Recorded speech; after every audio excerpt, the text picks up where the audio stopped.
Hi ഓളി, ഇതെൻ്റെ ഒരു day in my ലൈഫാണ്. എല്ലാവരും ഇതൊന്ന് സബ്സ്ക്രൈബ് ചെയ്യേണ്ടതാണ്. കൃത്യം 6 മണിയാകുമ്പോൾ ഞാനൊന്ന് എണ്ണിട്ട് ഒരു 7 മണിക്കുള്ളിൽ കുളിച്ച് 7 മണി ഞാൻ ട്രെയിനിൽ കയറി. എന്നിട്ട് ഇങ്ങനെ യാത്ര ചെയ്യും ഡെയിലി ഇത് തന്നെ. ആ സമയത്താണ് ഞാൻ ആലോചിച്ചത്, എന്തിനീ ഒരു കോർപ്പറേറ്റ് ലൈഫ് എപ്പോഴും ഇങ്ങനെ പോയി ചെയ്ത് ഇങ്ങനെ പഠിപ്പിക്കുന്നത്. നമ്മൾ ചുറ്റുമുള്ള കാര്യങ്ങൾ ഒരുപാട് നമ്മൾ മിസ് ചെയ്യുന്നത് ഇങ്ങനെയുള്ളൊരു ട്രെയിൻ യാത്രയിൽ കാണുമ്പോഴാണ്. എന്തെല്ലാം കാര്യങ്ങളാണല്ലേ നമ്മൾ മിസ് ചെയ്യുന്നത്. ഒരു കുറച്ച് തുച്ഛമായ ഒരു പൈസയ്ക്ക് വേണ്ടി ഇത്രയും വർക്കും ചെയ്ത് ഇത്രയും നമ്മുടെ ഒരു നല്ല സമയങ്ങളും കഴിഞ്ഞു എന്തിന് ഇത്രയും ഇഷ്ടപ്പെടുന്നു? അതിൻ്റെ ചോദ്യം.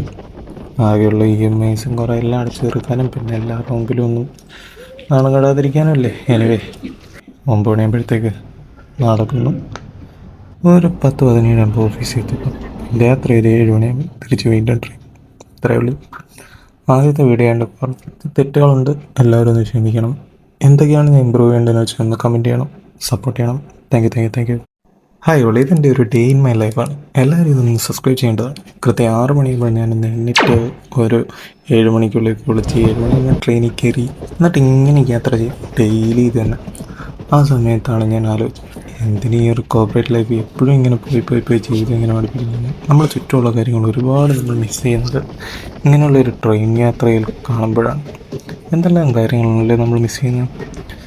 ഒരു കുറച്ച് തുച്ഛമായ ഒരു പൈസയ്ക്ക് വേണ്ടി ഇത്രയും വർക്കും ചെയ്ത് ഇത്രയും നമ്മുടെ ഒരു നല്ല സമയങ്ങളും കഴിഞ്ഞു എന്തിന് ഇത്രയും ഇഷ്ടപ്പെടുന്നു?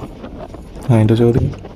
ആകെയുള്ള EMIസും കുറേ എല്ലാം അടച്ചു തീർക്കാനും പിന്നെ എല്ലാവരുടെ മുമ്പിലും ഒന്നും നാണം കെടാതിരിക്കാനും അല്ലേ. എനിവേ, 9 മണിയാകുമ്പോഴത്തേക്ക് നടക്കുന്നു.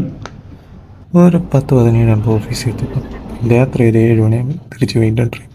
ഇത്രയേ ഉള്ളൂ. ആദ്യത്തെ വീഡിയോ ആയതുകൊണ്ട് കുറച്ച് തെറ്റുകളുണ്ട്, എല്ലാവരും ഒന്ന് ക്ഷമിക്കണം. എന്തൊക്കെയാണ് ഞാൻ ഇമ്പ്രൂവ് ചെയ്യേണ്ടതെന്ന് വെച്ചാൽ ഒന്ന് കമൻറ്റ് ചെയ്യണം, സപ്പോർട്ട് ചെയ്യണം. Thank you.